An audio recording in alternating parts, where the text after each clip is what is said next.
Good morning student. आज की class में हम पढ़ेंगे दो चरों में रैखिक समीकरण युग्म का चैप्टर एक्सरसाइज 3.5 का पार्ट 2। तो चलिए पढ़ते हैं पार्ट 2 को।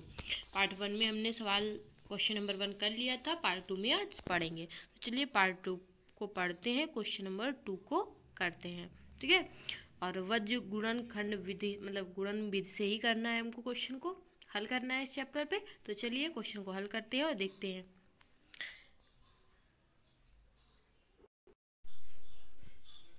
तो देखिए क्वेश्चन नंबर 2 हमारा क्या है। क्वेश्चन नंबर 2 की बात करते हैं। क्वेश्चन नंबर 2 हमारा लिखा हुआ है, फर्स्ट नंबर है क्वेश्चन नंबर 2 का, कि ए और बी के किन मानों के लिए रैखिक समीकरणों के युग्म के अपरिमित रूप से अनेक हल होंगे। हम पढ़ चुके हैं जब अनेक हल की बात करता है।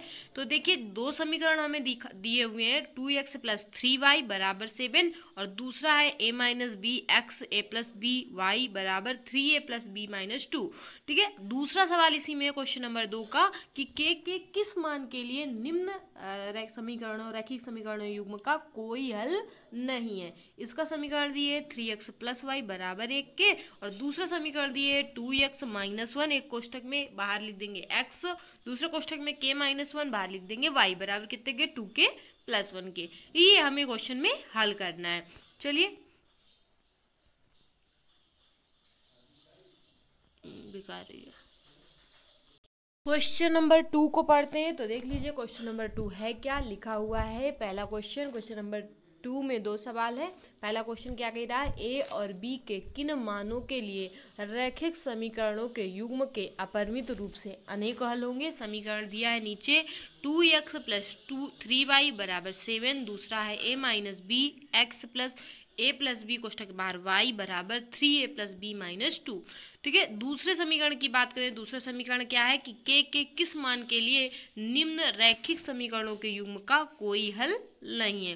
पहला इसमें समीकरण है 3x + y = 1 के, दूसरा समीकरण है 2k - 1 कोष्टक के बाहर x प्लस k - 1 कोष्टक के बाहर y बराबर कितने के 2k + 1 के। ये दो हमारे क्वेश्चन हैं, इन दोनों क्वेश्चनों को हमें हल करना है। सबसे पहले हम फर्स्ट नंबर का क्वेश्चन हल कर लेते हैं। देख लीजिए फर्स्ट नंबर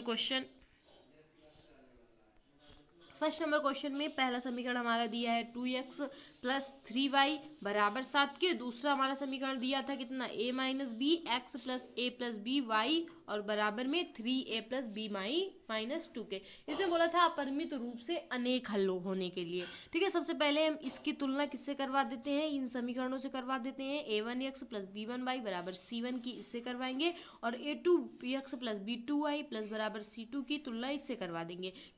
तो a1 बराबर लिख लेते हैं, b1 बराबर लिखते हैं। तो देखिए a1 बराबर कितना है, a1 बराबर 2 हो जाएगा। यहाँ पे b1 बराबर बात करें, b1 बराबर 3 हो जाएगा। c1 की बात करें, c1 बराबर कितना हो जाएगा, -7 ही हो जाएगा। ठीक है, c1 बराबर 7 हो जाएगा।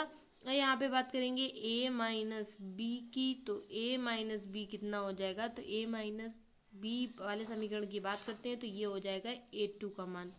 ठीक है, b2 की बात करें तो b2 का मान हो जाएगा a + b।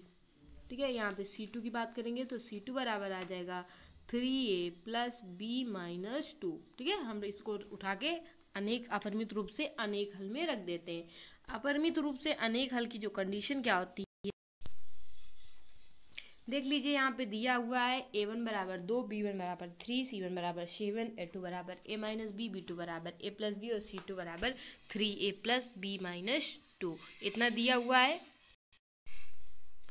यहाँ पे एक कंडीशन हमको बोली गई थी क्वेश्चन में कि अपरिमित रूप से अनेक हल हों। जब अपरिमित रूप से अनेक हल होते हैं तो सूत्र ये वाला लगाया जाता है, लिखवाया भी गया था आपको, a1/a2 = b1/b2 = c1/c2। ठीक है, तो यहाँ पे रख दिया गया, a1 की वैल्यू रख दी गई, a2 की वैल्यू रख दी गई, b1 और b2 की वैल्यू रख दी, c1/c2 की वैल्यू रख दी थी। अब इसमें हल करने के लिए हम पहले ये दो समीकरण लेंगे, फिर ये दो समीकरण ले लेंगे।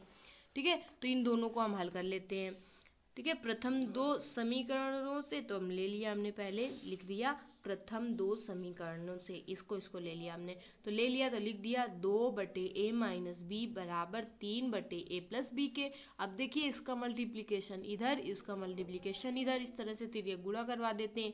तिर्यक गुणा करवाएंगे तो ये आ गया a+b इधर, इधर आ गया a-b, इधर अंदर करेंगे तो आ जाएगा 2a+2b, इधर आ जाएगा अंदर तो 3a-3b। ठीक है, हम यहाँ पे क्या कर देंगे, लिख देंगे पक्षांतर करने पर।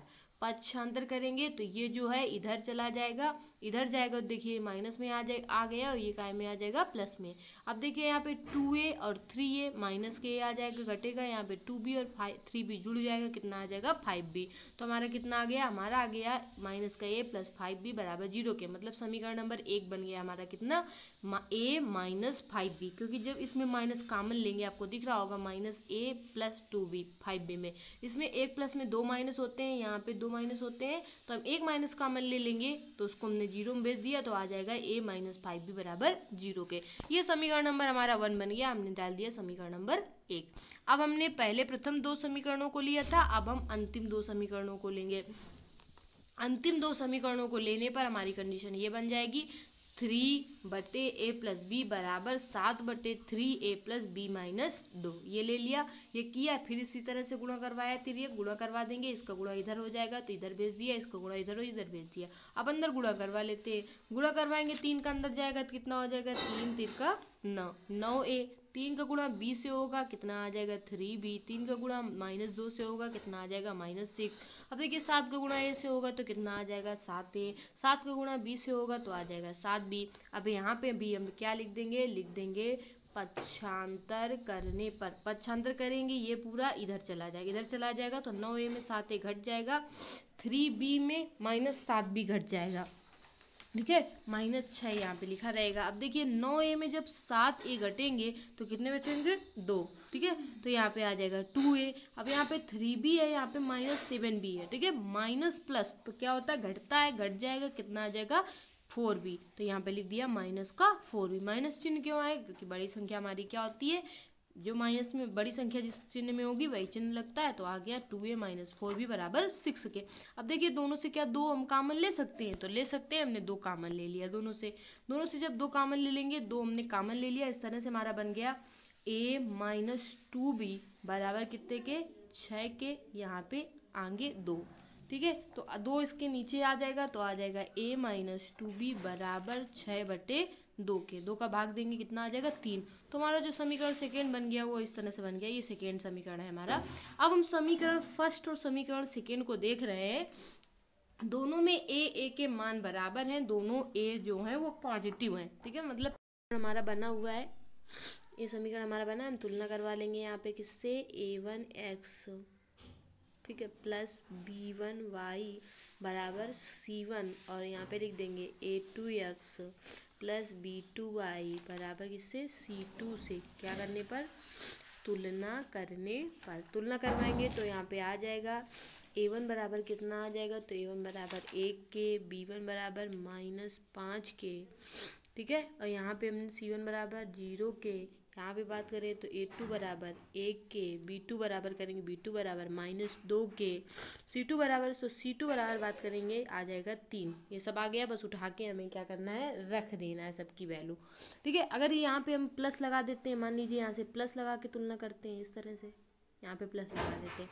तो c1 की वैल्यू 0 ही रहेगी, क्योंकि ये इधर हो जाएगा तो माइनस में, और ये जो आ जाएगा c2 की वैल्यू -3 आ जाएगी। -3 कैसे आएगी, क्योंकि देखिए जब ये 3 है और इधर प्लस में जाए, इसमें इधर पक्षांतर होगा तो ये माइनस में आ जाएगा, तो ये c2 की वैल्यू किस में आ जाएगी, माइनस में आ जाएगी। तो इस तरह से भी आप रख सकते हो, ठीक है, बराबर में 0 इस तरह से लिख सकते हो, इस तुलना करवाने पे यही आएगा। अब हम उठा के बस सूत्र में रख देंगे इसको, तो सूत्र हमें याद है क्या होता है, सूत्र देखिए होता है x/BC, बी मतलब 12-21 वाला आपको याद होगा सूत्र, बस वही हमें यूज करना है। अब देखिए लेकिन यहाँ पे x y ना होके क्या दिया है, a और b दिए है, तो हम x y की जगह क्या रख देंगे, a और b, x की जगह a, y की जगह b रखेंगे। तो यहाँ पे हम इस तरह से सूत्र लिखते थे, सूत्र हमारा होता था क्या, x बटे, इस तरह से होता था सूत्र, क्या होता था, BC, ठीक है, BC हमने कहा था इस तरह से, पहले माइनस बीच में लगा दीजिएगा, बराबर वाई बटे सी ए माइनस सी ए बराबर 1। तो यहाँ पे हमने कहा था लिख दीजिएगा A B minus A B, इस तरह से कहा गया था लिखने के लिए। ठीक है, सूत्र याद करने के लिए कहा था हमने, कुछ नहीं याद करना है, केवल आप 12-21 कर दीजिए, 12-21 सब में 12-21, बस सूत्र देख लीजिए, हमको याद हो गया है ना, कुछ याद करने की जरूरत नहीं है, बस 12-21 याद करने की जरूरत है। यहाँ पे बी सी, अब देखिए यहाँ पे x की जगह में a है और y की जगह में b है, दिखाई दे रहा है, तो हम x की जगह में क्या लिखेंगे, a लिख देंगे, y की जगह में b लिख देंगे। ठीक है, अब यहाँ पे बस b1 c2 b2 c1 की वैल्यू रखनी है, c1 और a2 और c2 ये सब की वैल्यू उठा के रख देनी है। यहाँ पे हमने वैल्यू उठा के ली जी माइनस b1 की, तो b1 कितनी थी -5 रख दी, c2 कितना था c2 -3 उठा के रख दिया। अब यहाँ पे माइनस लगाया, माइनस लगा दिया, यहाँ पे देखिए कितना था वैल्यू b2 की, तो b2 की 0 थी, c1 की वैल्यू कितनी थी 0 थी, तो हम 0 हाँ c1 की वैल्यू कितनी थी 0 थी, 0 रख दिया, b2 की वैल्यू कितनी थी -2 रख गया।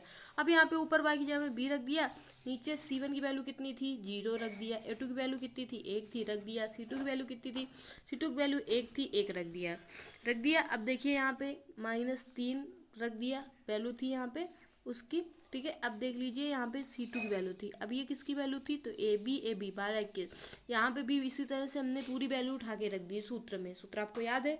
ठीक है, 12-21 कर देना है बस। अब देख लीजिए इन सबको हमने क्या किया है, बस हमने इनका क्या करके गुणा करवा लिया, मल्टीप्लिकेशन करवा लिया। मल्टीप्लिकेशन करवाएंगे तो इसका करवाएंगे तो माइनस माइनस क्या हो जाएगा +15 आ जाएगा, इसका करवाएंगे 0 का जिसमें भी गुणा होता है 0 होता है तो 0 आ जाएगा। यहाँ पे गुणा करवाएंगे 0 का 1 में तो 0 आ जाएगा। अब 1 का गुणा -3 में करवाएंगे तो माइनस माइनस प्लस प्लस आ जाएगा, प्लस का 3। यहाँ पे गुणा करवाएंगे -2 आ जाएगा, यहाँ पे 1 का गुणा -5 में करवाएंगे तो प्लस का 5 आ जाएगा। अब हम इनको क्या करते हैं, जोड़ घटा लेते हैं। 15 में 0 घटाया 15, 0 +3 किया 3, यहाँ पे -2 में प्लस किया तो -2 और प्लस घट जाएगा, कितना आ जाएगा 3, इस तरह से आ गया। जब इस तरह से कंडीशन आ जाती है तो हम क्या करते हैं, पहले को तीसरे से और एक बार इस, तो देख लीजिए यहाँ पे हमने मल्टीप्लिकेशन करवा दिया है, इस तरह से मल्टीप्लिकेशन हो गया हमारा है। मल्टीप्लिकेशन करवाया इसका तो इसका 15 आ गया, इसका करवाया तो आ गया 0, इसका करवाया 0 से 0 में किसी का भी मल्टीप्लिकेशन होता है 0 ही आता है, इसलिए करवाएंगे तो आ गया हमारा माइनस माइनस प्लस हो गया, प्लस का 3, यहाँ पे करवाएंगे तो माइनस का 2, यहाँ पे किया तो 5 आ गया। अब देखिए यहाँ पे हम करवाएंगे, लिख दिया तो a/15, यहाँ पे b/3, यहाँ पे 1/3 आ गया। अब इनको हम करवाएंगे कैसे, तो करवाएंगे पहले का तीसरा ले लेंगे और दूसरे का तीसरा ले लेंगे। तो पहले दो कंडीशन में इसको करना है, तो पहले हम लिख देंगे वेन a/15 बराबर किसके के 1/3 के, तो ये बन जाएगी कंडीशन, तो आ जाएगा a बराबर 15/3, 3 × 5 = 15। तो देखिए a का मान कितना आ गया 5 आ गया। अब वेन करके फिर हम दूसरी कंडीशन लिखेंगे, तो लिख देंगे वेन जब b/3 बराबर किसके हो 1/3 के, तो इसमें देखिए दोनों तरफ 3 बराबर है, 3 से 3 कैंसिल कर दिया, सीधे आ गया कितना b बराबर 1। ठीक है, नीचे वैसे ही किया गया है जैसे पीछे अभी बताया गया, वैसे ही सेम किया गया है कि b/3 बराबर करना है 1/3 के, तो 3 इधर चला जाएगा तो b बराबर हो जाएगा 3/3, इसको काट देंगे कितना आ जाएगा 1। देखिए इसी तरह से ये b वाला नीचे किया गया है, तो b की वैल्यू 1 आ गई और a की वैल्यू 5 आ गई, नीचे लिख दिया हमने कि a बराबर 5 और b बराबर कितना 3। इस तरह से प्रोसेस ये किया गया, हमारी a और जो b की वैल्यू है वो निकल आई है। ठीक है, हमारी a और b की वैल्यू निकल आई, यही हमें निकालनी थी। तो पहला सवाल हमको हमारा जो है वज्र गुणनखंड बीज से क्या हो गया है, हल हो गया है। देख लीजिए दूसरा,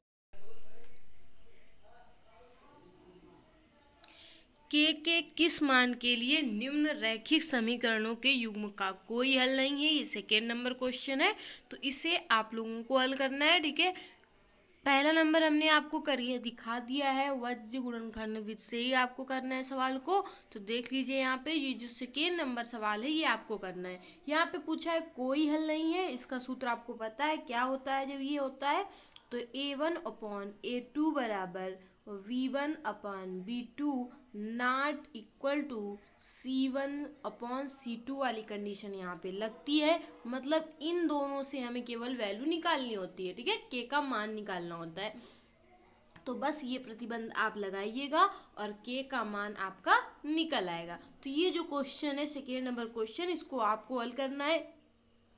आप यहाँ से इन दोनों को बराबर करेंगे तो k की वैल्यू निकल आएगी। ठीक है, इसी तरह मल्टीप्लाई करवाइएगा तो k की वैल्यू निकल आएगी। ठीक है, ये प्रतिबिंब कोई हल नहीं का होता है। तो क्वेश्चन नंबर 2 आपको ही करना है। ठीक है, हम क्वेश्चन नंबर 3 पे चलते हैं। क्वेश्चन नंबर 2 का पहला हमने बता दिया, दूसरा आप करोगे। क्वेश्चन नंबर 3 को देख लेते हैं। अगर वो छोटा है, सरल है, तो क्वेश्चन नंबर 3 है वो भी सरल है। देखिए यहाँ पे क्या पूछा गया है। क्वेश्चन नंबर 3 में कहा गया है कि निम्न रैखिक समीकरणों के युग्म को प्रतिस्थापन एवं वज्र गुणन विधियों से हल कीजिए। किस विधि को आप अधिक उपयुक्त मानते हैं? ठीक है, एक ये समीकरण, दूसरा ये समीकरण दिया गया है ना। तो कह रहा है कि निम्न समीकरणों को युग्म को प्रतिस्थापन एवं वज्र गुणन विधियों से हल कीजिए। पहले में प्रतिस्थापन से इसे हल कर देना है, दूसरी फिर में क्या करना है, वज्र गुणनखंड दोनों विधियों से हल करना है। प्रतिस्थापन भी आपको बता दी गई है और वज्र गुणनखंड भी आपको बता दी गई। दो समीकरण आपको दिए हैं, आपको इसको हल करना है। क्वेश्चन नंबर 3 को आपको हल करना है। क्वेश्चन नंबर 4 पे चलते हैं। क्वेश्चन नंबर 4 हमारा क्या है? ठीक है, तो चलिए देख लेते हैं क्वेश्चन नंबर 4। देखिए ये है क्वेश्चन नंबर 4। तो क्वेश्चन नंबर 4 में कहा गया है कि निम्न समस्याओं में रैखिक समीकरणों के युग्म बनाइए और उनके हल यदि उनका अस्तित्व हो तो किसी बीजगणितीय विधि से ज्ञात कीजिए। ठीक है, अगर उनका अस्तित्व हो तो हमें बीजगणितीय मेथड से उसको निकालना है। पहला सवाल है, जरा पढ़ लीजिए। सवाल में बोला क्या गया है? बोला गया है, पहले टोटल सवाल देख लेते हैं। इसमें टोटल सवाल क्या है? तो ये पहला सवाल हो गया क्वेश्चन नंबर 4 का। क्वेश्चन नंबर सेकंड ये है क्वेश्चन नंबर 4 का। थर्ड फोर्थ और फिफ्थ, टोटल 5 सवाल है क्वेश्चन नंबर 4 में। ठीक, हम इसमें केवल 2 ही सवाल पढ़ेंगे। ठीक है, चलिए देख लेते हैं। तो पहला क्वेश्चन पढ़ भी लेते हैं। क्वेश्चन में बोला क्या गया है? क्वेश्चन में बोला गया है एक छात्रावास के मासिक व्यय का एक भाग नियत है। एक छात्रावास के मासिक व्यय का एक भाग नियत है। शेष इस पर निर्भर करता है कि छात्र ने कितने दिन भोजन लिया है। ठीक है, इस पर भी निर्भर करता है कि छात्र ने कितने दिन भोजन लिया है। जब एक विद्यार्थी ए को जो 20 दिन भोजन करता है, जब एक विद्यार्थी ए को जो 20 दिन भोजन करता है, 1000 रुपये छात्रावास के व्यय के लिए अदा करने पड़ते हैं। जबकि एक विद्यार्थी बी को 26 दिन भोजन करता है और छात्रावास के व्यय के लिए उसे कितना अदा करना होता है? 1180 अदा करने होते हैं। मतलब दोनों का जो मासिक भाग, जो मासिक व्यय का भाग नियत है, तो नियत भाग हम x मान लेंगे और प्रतिदिन के भोजन का जो मूल्य मान लेंगे वो कितना मान लेंगे? y, क्योंकि हमसे पूछा गया है कि नियत व्यय और प्रतिदिन के भोजन का मूल्य ज्ञात कीजिए। नियत व्यय को हम x मान लेते हैं और प्रतिदिन के भोजन का मूल्य कितना मान लेते हैं? y मान लेते हैं। ठीक है, जब नियत व्यय मान लेंगे तो पहली जो कंडीशन बोल रहा है, विद्यार्थी एक ए है वो 20 दिन भोजन करता है और 1000 रुपये देता है। तो पहली यहाँ पे जो कंडीशन बन जाएगी वो बन जाएगी x प्लस 20y बराबर कितने के? 1000 के। दूसरी यहाँ पे कंडीशन बन जाएगी x प्लस 26y बराबर 1180 के। ये ए के लिए और ये किसके लिए? बी के लिए। तो चलिए भाषा इसमें थोड़ी सी लिख लेते हैं और सवाल को देख लेते हैं। सवाल हल आपको ही करना है, केवल समीकरण आपको करके दिखाएंगे। तो देख लीजिए, आगे चलते हैं।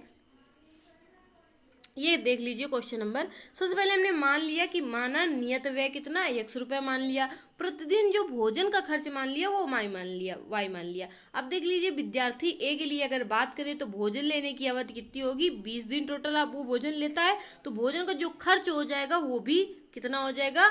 20y हो जाएगा। 20y, क्योंकि y में हम 20 को गुणा करवा देंगे, 20y हो गया। तो अब हम क्या करेंगे? प्रथम शर्त के अनुसार या अकॉर्डिंग टू फर्स्ट कंडीशन भी लिख सकते हैं। अकॉर्डिंग टू फर्स्ट कंडीशन, ठीक है, अकॉर्डिंग टू फर्स्ट कंडीशन, तो x प्लस 20y बराबर कितने के? 1000 से। इसे हम समीकरण नंबर 1 मान लेंगे। ये विद्यार्थी ए के लिए। दूसरी अगर कंडीशन पढ़े तो दूसरी विद्यार्थी बी के लिए हम पढ़ेंगे। तो भोजन लेने की उसकी जो अवधि है वो 26 दिन है। तो 26 दिन के जो भोजन का खर्च हो जाएगा वो 26y हो जाएगा। तो हम लिख देंगे यहाँ पे अकॉर्डिंग टू सेकेंड कंडीशन। ठीक है, लिखेंगे अकॉर्डिंग टू सेकेंड कंडीशन या द्वितीय शर्त के अनुसार। तो x प्लस 26y बराबर कितने के? 1180 के। ये समीकरण नंबर हमारा 2 बन जाता है। अब दोनों समीकरणों को हल करते हैं। वैसे हम हल कर सकते हैं इसको घटाने पे किसके, विलोपन से, लेकिन इसमें इस चैप्टर पे मेथड हमको कौन सा लगाना है, प्रतिस्थापन लगाना है, इसलिए हमें प्रतिस्थापन से इसको हल करना है।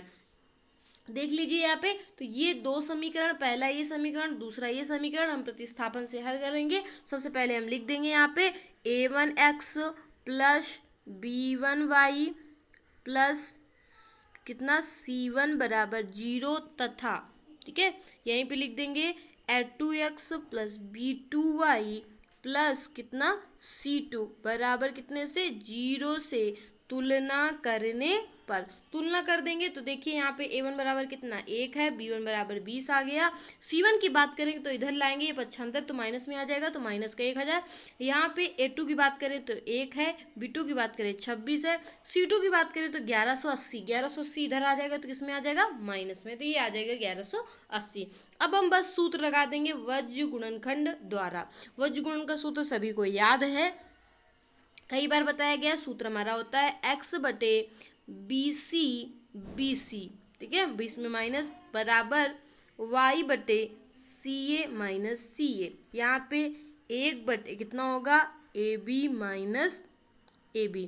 यहाँ पे हम कर देंगे 12 21 12 21 12 21, ठीक है। इस तरह से मैथड होता है। बस अब ये सब उठा के ये जो मान है यहाँ सूत्र में रख देंगे। तो आगे चलते हैं, आगे देख लेते हैं। सूत्र सबको याद ही है, उठा के बस सूत्र में आपको रखना है। चलिए देख लीजिए यहाँ पे, तो देखिए आगे मेथड हल नहीं है, ठीक है। इसके बाद का जो प्रोसेस है वो आपको ही हल करना है, ठीक है। आपको सूत्र आता है, यहाँ से सूत्र फिर से लिख दिया गया है, सूत्र में उठा के रख देना है। x और y दोनों की वैल्यू यहाँ से आपको निकालनी है, ठीक है। तो इस सवाल को आगे आपको हल करना है। x y जैसे अभी पिछले वाले सवाल में बताया गया था क्वेश्चन नंबर 2 पे, तो उसी तरह से आपको इस सवाल पे भी x और y की वैल्यू निकालनी है। जब x y की वैल्यू आ जाएंगी तो हमारा क्या आ जाएगा, नियत व्यय आ जाएगा और प्रतिदिन भोजन का मूल्य निकल आएगा। तो ये जो सवाल है, बाकी जो प्रोसेस है समीकरण बना के बता दिए गए हैं। इसका जो आगे का प्रोसेस है, आगे समीकरण को हल करना है वज्र गुणनखंड विधि से, तो आप आराम से इसको हल कर सकते हो। और चाहे ये डायरेक्ट सूत्र लगा दिया करें, उतना ना लिखें तो डायरेक्ट सूत्र लगा दें। डायरेक्ट वाला भी ऊपर क्या होता है, BC, नीचे क्या होता है, तो नीचे होता है AC। ये वाला भी आपको सूत्र पिछली क्लास में बताया गया था। आप चाहो तो डायरेक्ट ये सूत्र भी लगा सकते हो यहाँ पे, ठीक है, CA, ठीक है। तो यहाँ पे क्या हो जाएगा, 2A1 2 2 1 12 21 12 21। तो ये x का सवाल हो जाएगा। दूसरे बात करेंगे y की, तो y वाले में बात करें तो ऊपर आ जाएगा कितना, ऊपर आज 1 मिनट रुकिए, थोड़ा सा मिस्टेक हो गया, ठीक है। x वाले की बात करें तो नीचे AB होता है, BC यहाँ पे लिख देंगे माइनस BC बटे यहाँ पे लिख देंगे कितना, AB होता है दोनों के नीचे, ठीक है, चाहे x वाला हो चाहे y की बात करें तो यहाँ पे आ जाएगा CA, यहाँ पे आ जाएगा CA बटे AB और फिर बटे AB। यहाँ पे करेंगे तो 12 21 12 21, यहाँ पे भी नीचे करेंगे 12 21, यहाँ पे भी कर देंगे 12 21, ठीक है, यहाँ पे 12 21। तो ये वाला डायरेक्ट आप ये वाला सूत्र लगा दोगे, डायरेक्ट आपका हल हो जाएगा। और उस प्रोसेस को करना है तो उस प्रोसेस से कर लीजिएगा, ठीक है। आगे का मेथड आपको हल करना है। चलते हैं क्वेश्चन नंबर, अब अगले की बात कर लेते हैं। तो देखिए ये क्वेश्चन बिल्कुल छोटा सा है, ये आपको बिल्कुल सरल लगेगा, आ भी जाएगा। वो 1/3 हो जाती है जब उसके अंश से 1 घटाया जाता है, ठीक है। तो ये पहली कंडीशन कह रहा है। सबसे पहले हमको पता है, ये सवाल आपको पीछे करवा भी चुके हैं। सबसे पहले हम भिन्न मानते हैं, तो भिन्न क्या मान लेंगे, x बटे y। कह रहा अंश में अगर 1 घटाया जाता है तो 1/3 के बराबर हो जाती है, वहां से एक समीकरण निकल आएगा। दूसरी कंडीशन बोल रही है कि 1/4 हो जाती है जब 8 जोड़ दिया जाता है, किसमें, हर में। तो यहाँ पे हम क्या करेंगे, y पे 8 जोड़ देंगे और बराबर कर देंगे 1/4 के। तो यहाँ पे भी समीकरण निकल आएगा, उस समीकरण को हल कर लेना है वज्र गुणनखंड में से या जिससे भी। यहाँ पे ये तो कहना है किसी से हल करो, ठीक है। तो आप किसी भी मेथड से हल कर सकते, लेकिन ये एक्सरसाइज वज्र गुणनखंड विधि की है तो हम वज्र गुणनखंड विधि से भी हल कर लेंगे, ठीक है। तो देखिए अब अगला सवाल हमारा है, तो ये सवाल आप ही को करना है। क्वेश्चन नंबर 4 का सेकेंड नंबर एकदम सरल है, आप कर लोगे। आगे बात करते हैं क्वेश्चन नंबर 3 की। क्वेश्चन नंबर 3 की अगर बात करें तो थर्ड वाले क्वेश्चन को आप पढ़ लीजिएगा। क्या लिखा है, यश ने एक टेस्ट में, यश एक लड़का है, उसका टेस्ट होता है और उस टेस्ट में 40 अंक वो प्राप्त करता है, अर्जित करता है। जब उसे प्रत्येक सही उत्तर के लिए 3 अंक दिए जाते हैं, अगर वो उत्तर को गलत कर देता है, शुद्ध कर देता है, तो 1 अंक उसके क्या किए जाते हैं, काट लिए जाते हैं। यदि उसे सही उत्तर पर 4 अंक मिलते हैं तो अशुद्ध उत्तर पर 2 अंक कटते हैं। ठीक है, तो कह रहा है यश कितने अंक अर्जित करता है।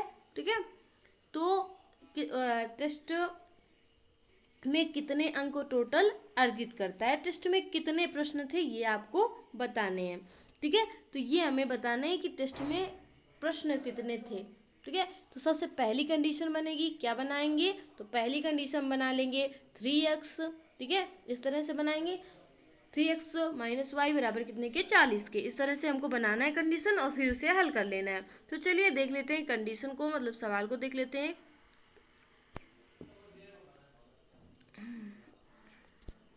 ये देख लीजिए, सबसे पहले हमने माना सही उत्तर के जो अंक है उसको x मान लिया और गलत उत्तर के अंक को y मान लिया। तो हमने स्थिति फर्स्ट पे लिख दिया कि जब सभी सही उत्तर अंक के लिए, तो सही उत्तर के लिए हमने 3x माना और गलत उत्तर y मान लिया। तो प्रथम शर्त अनुसार यह यहाँ पे लिख सकते हैं अकॉर्डिंग टू फर्स्ट कंडीशन। तो कितना हो जाएगा, अभी हमने बताया 3x माइनस वाई बराबर कितने के, 40 के।